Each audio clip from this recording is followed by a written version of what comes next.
Hello everyone, good evening. कैसे हैं आप सभी लोग। मैं आपका भरपूर स्वागत करती हूँ स्टडी धावा की भूगोल वाली दुनिया की क्लासेस में। और आज हम लोग पढ़ने वाले हैं बहुत ज्यादा इम्पोर्टेंट मैदान का पार्ट 2। तो चलिए बिना देरी करते हुए करते हैं हम लोग शुरुआत।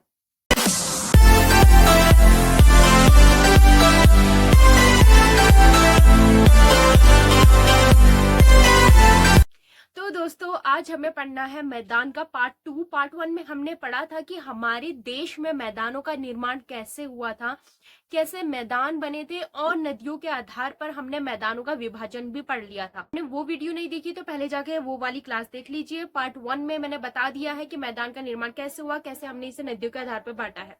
आज हम लोग देखने वाले हैं मैदान के बारे में कुछ इंपॉर्टेंट अदर फैक्ट्स। तो चलिए बिना देरी करे हुए शुरुआत करते हैं।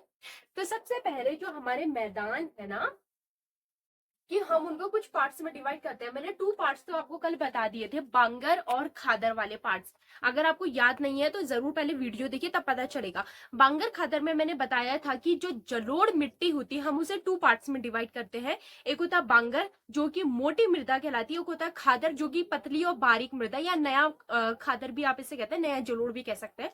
लेकिन उसके अलावा भी हम मैदानों में कुछ पार्ट्स में डिवाइड करते हैं। तो चलिए देखते हैं कि हम नॉर्थ से साउथ इसे कैसे डिवाइड कर सकते हैं। सबसे पहले जो हम लोगों ने अभी तक पढ़ा था वो पढ़े थे हिमालय। तो मुझे सबसे पहले ये बताया कि हिमालय का जो आखिरी हिमालय था वो कौन सा था, उसे हमने क्या नाम दिया था। इस हिमालय को हम लोग कहते थे शिवालिक। ये जो आखिरी हिमालय था इसका नाम क्या था, शिवालिक। शिवालिक के बाद क्या आता है, उसके बाद शुरू हो जाते हैं हमारे मैदान। तो मैदानों को हम उत्तर से दक्षिण में कैसे बांटते हैं आज हम वो देखेंगे। तो सबसे पहले जब शिवालिक आते हैं उसके बाद जो ये मैदान आते हैं, तो इन मैदानों को हम ऊपर से नीचे दक्षिण तक कुछ पार्ट्स में डिवाइड करते हैं। तो सबसे पहले जो मैदान आते हैं उन मैदानों को हम लोग कहते हैं भाबर। मैदानों को कहा जाता है भाबर। भाबर एक ऐसा क्षेत्र होता है जो कंकर और पत्थर वाला क्षेत्र होता है। मतलब यहाँ पर जो नदियां अपने साथ अवसाद लेकर आती है ना, उसमें वो अपने साथ साथ मोटी मोटी परतें लेकर आती है। मैंने आपको इससे पहले वाली वीडियो में बताया था, जब नदियां अपर्दन करती, अपर्दन मतलब कटाव, जब नदियां जमीन का कटाव करती है, जब पहाड़ों का कटाव करती है, तो अपने साथ ना सबसे पहले मोटी मोटी मिट्टी लेकर आती है, मोटी मोटी चट्टान के टुकड़े लाती है। तो सबसे पहले उसके रास्ते में जो भी जगह पड़ेगी वो उसे वहां छोड़ेगी। तो जब नदियां अपने साथ पत्थर ला रही थी तो सबसे पहले कौन सा क्षेत्र पड़ा, उत्तर वाला क्षेत्र। तो उत्तर वाले क्षेत्र में उसने क्या छोड़ दिया, मोटे मोटे पत्थर छोड़ दिए। इस क्षेत्र को कहा गया भाबर। ये जो क्षेत्र होता है ना, ऐसा क्षेत्र होता है जहां पर को नदियां नहीं मिलती है। यस, यहाँ पर को नदियां विलुप्त हो जाती हैं। यहाँ से जो शिवालिक से इसके बीच में बहुत बड़ा गैप है, ये मैं सुना है कि शिवालिक के ठीक बाद भाबर स्टार्ट हो जाता है। यहाँ से जो नदियां आती है अपने साथ साथ लाती है, यहाँ तक का तो नदियां मिलती है। लेकिन जैसे ही वो यहाँ बड़े बड़े पत्थर और बहुत बड़े बड़े चट्टान के टुकड़े छोड़ती है ना, तो उसके बाद इन क्षेत्रों में ये विलुप्त हो जाती है। कभी आप लोग अगर गए हो ऐसी जगह में तो देखना, जो व्हाइट कलर का पूरा एरिया दिखाई देगा जहाँ पे पत्थर, नदियों के किनारे में देखना कभी आप, वो भी नदियां ही लाती है अपने साथ। बिल्कुल पत्थर और रेत ज्यादा दिखाई देती है, उन जगहों पे ना पानी नहीं पहुंच पाता है। अगर कभी आप घूमने गए हैं तो कहीं बहुत सी ऐसी जगह जहाँ पानी पूरा सूख चुका, बिल्कुल पत्थर ही पत्थर आपको बिखरे पड़े हुए मिलेंगे। तो ये एक ऐसा ही क्षेत्र समझ लो जहाँ बिल्कुल पत्थर है, भूड़ है, मतलब भूड़ इलाका है। यहाँ पे ना वृक्ष मिलते हैं, यहाँ पे बहुत बड़ी जड़ों वाले वृक्ष मिलते हैं। इनकी जड़ें जो होती है ना बहुत ज्यादा बड़ी और मजबूत होती है, और यहाँ के वृक्ष भी लगभग लगभग मजबूत पाए जाते हैं। तो ये आपको वृक्ष मिलेंगे, खाली जमीन मिलेगी, जल नहीं मिलेगा। यानी कि पानी है तो सही लेकिन वो बहुत गहराई में है, अब वो विलुप्त हो चुकी है। फिर उसके बाद जो नेक्स्ट क्षेत्र आता है उसे हम लोग कहते हैं तराई। इस क्षेत्र को कहा जाता है तराई। तराई ऐसा क्षेत्र है जो भाबर के ठीक बाद आता है, और इस क्षेत्र को चिपचिपा या गीला क्षेत्र भी कहते हैं, क्योंकि यहाँ जो नदियां विलुप्त हो चुकी थी ना, अब वो नदियां इन इलाकों में दिखाई पड़ने लगती है। अब इन इलाकों में ये नदियां दिखाई देने लग जाती है। तो भाबर में नदियां जो विलुप्त हुई थी वो नदियां कहाँ दिखाई देती है, तराई वाले में।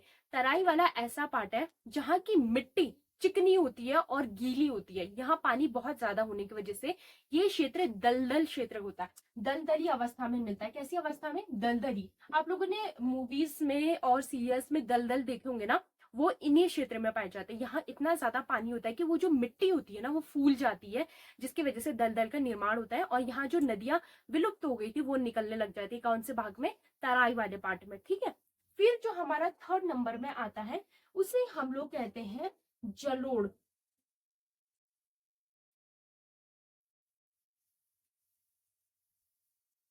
क्या कहते हैं, जलोढ़। इसके बाद जो पार्ट आता है जलोढ़, लेकिन इसको हम टू पार्ट्स में डिवाइड करते हैं, ये मैंने आपको लास्ट वीडियो में बताया था। एक होता है बांगर, तो ये वाला क्षेत्र होता है आपका बांगर।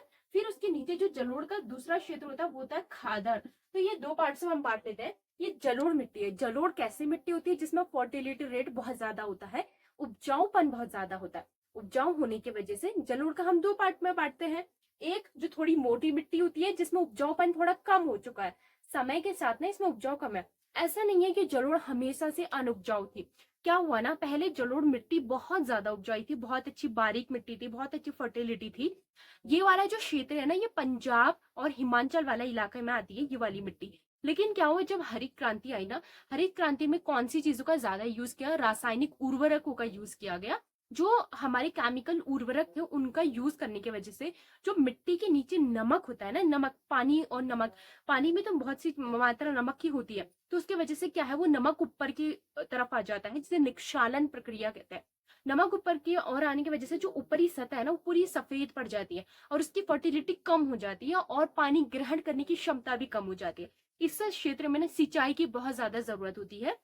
आपने देखा होगा कि पंजाब हरियाणा में आज जो भी खेती होती है सिंचाई से ज्यादा होती है, तो सिंचाई करने की वजह से और नमक आता है, जिसकी वजह से ये पूरी परत सफेद हो जाती है और बहुत कम फर्टिलिटी रेट इसका जो रह जाता है।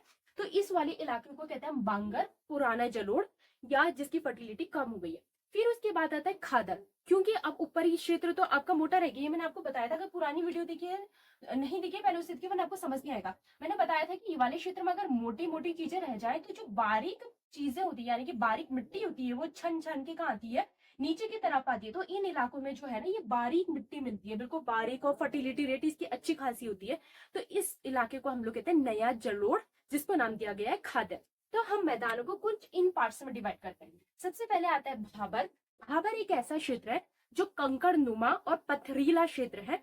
यहाँ कृषि नहीं की जा सकती है। आप ये बताओ, क्या पत्थरों में कृषि होती है? क्या मोटे मोटे अगर चट्टान के टुकड़े उसमें कृषि हो सकती है? नहीं ना। तो भाबर वाले क्षेत्र में कोई कृषि नहीं होती है। लेकिन ये वाले क्षेत्र वनों के लिए बहुत इंपॉर्टेंट है, क्योंकि यहाँ बहुत ज्यादा मात्रा में वन पाए जाते हैं, और साथ ही यहाँ के जो वृक्ष होते हैं उनकी जड़ें कैसी होती है, बहुत लंबी लंबी फैली हुई। अगर कभी आप लोगों ने देखा हो, ऐसे इलाकों में जाएंगे तो इनके ना वृक्ष की जड़ें दिखाई देती है, जो कि बहुत बड़े इलाके में फैली होती है और बहुत मजबूत होती है। यहाँ के जो वृक्ष है ना, वो भी बहुत मजबूत होते हैं। तो ये कौन सा क्षेत्र है, भाबर। यहाँ कोई नदियां नहीं मिलेंगी, किसी भी प्रकार की कृषि नहीं होगी। यहाँ जंगल वाला क्षेत्र होगा, पेड़ों का क्षेत्र होगा, और साथ में बहुत से ऐसे जानवर मिलेंगे जिन्हें शायद पानी की अधिक आवश्यकता नहीं होती। ठीक है। तो इसके बाद आता है हमारा तराई क्षेत्र। तराई क्षेत्र भाबर के जस्ट बाद आता है। ये एक ऐसा क्षेत्र है जो कि दलदल नुमा क्षेत्र है, यानी कि यहाँ पे पानी अधिक मिलता है। जो नदियां भाबर में विलुप्त हो गई थी, वो नदियां तराई में फिर से दिखने लगती है, फिर से वो नदियां दिखाई देती है, जिसकी वजह से ये क्षेत्र बहुत ज्यादा पानी युक्त क्षेत्र है, दलदली क्षेत्र है। यहाँ भी कृषि नहीं होती है। यस, यहाँ पर भी कृषि नहीं होती है, क्योंकि दलदली क्षेत्र होने की वजह से कृषि करना बहुत ज्यादा मुश्किल होता है। दूसरा, इन क्षेत्रों में आबादी कम रहती है। एक और इम्पोर्टेंट चीज देखना, भाबर में भी आबादी कम है, भाबर में भी लोग नहीं रहते हैं। जहाँ पानी की कमी है वहां लोग कैसे रह पाएंगे, आप ही सोचिए। तो यहाँ बहुत कम जनसंख्या रहती है, तराई में भी कम रहती है। इसके पीछे वजह एक तो यह है कि यहाँ पर भी कृषि करना थोड़ा मुश्किल है। हाँ, यहाँ पे धान की खेती अच्छी होती है, पानी होने की वजह से यहाँ धान की खेती अच्छी होती है, लेकिन यहाँ पर को ना मच्छरों वाला क्षेत्र है। मतलब यहाँ पे आप ही सोचो, जहाँ पे पानी ज्यादा होगा, कीचड़ ज्यादा होगी, दलदल ज्यादा होगी, वहां पे कैसे जीवाणु बहुत मिलते हैं ना, सूक्ष्म जीवाणु और मच्छरों वाला क्षेत्र है। तो ये वाला क्षेत्र मलेरिया और डेंगू के लिए खतरे का क्षेत्र रहता है। इस वजह से भी यहाँ पर लोग कम ही रहना पसंद करते हैं। इस जगह में जो वृक्ष मिलेंगे ना, यहाँ पर भी वृक्ष मिलते हैं। यहाँ पर घास के मैदान ज्यादा मिलते हैं, क्योंकि दलदली क्षेत्र है, इसलिए यहाँ पे बड़े बड़े घास के मैदान मिलते हैं। यहाँ की जो घासें होते हैं ना, उन्हें कहा जाता है हाथी घास, क्योंकि यहाँ की घासें बहुत बड़ी बड़ी घास मिलती है। तराई क्षेत्र में जो घासें मिलती है बहुत बड़ी मिलती है, इसलिए इसे हाथी घास क्षेत्र कहा जाता है। आप लोगों ने देखा होगा मूवीज में, पूरा हरा मैदान दिखाई देगा, बीच बीच में कीचड़ वाला इलाका दिखाई देता है, तो वो तराई का इलाका है। फिर आता है हमारा जलोढ़, जिसे हम टू पार्ट्स में डिवाइड करते हैं, बांगर, खादर, ये मैंने आपको ऑलरेडी बताया है। बांगर खातर के बाद जो ये नदियां है ना, यहाँ तो विलुप्त होती है, यहाँ देखिए यहाँ भी नदियां होती है, यहाँ भी नदियां होती है। यहाँ के बाद नदियां जो है वो सीधे सीधा डेल्टा बना लेती है। फिर उसके बाद जो आता है वो डेल्टा वाला क्षेत्र आता है। डेल्टा एक ऐसा क्षेत्र होता है, या डेल्टा का मतलब होता है ऐसी जगह जहां पर नदी अपना पानी समुद्र में नहीं फेंक पाती है, या फिर नदी समुद्र में नहीं मिल पाती है, समुद्र का पानी नदी में नहीं आ पाता है, उस क्षेत्र को डेल्टा कहते हैं। ये हम लोग अभी आगे पढ़ेंगे। तो इतना आप लोगों को समझ में आ गया कि हम लोग मैदान को किस तरीके से पार्ट्स में डिवाइड करते हैं। एक बार आप इसका स्क्रीनशॉट ले लीजिए।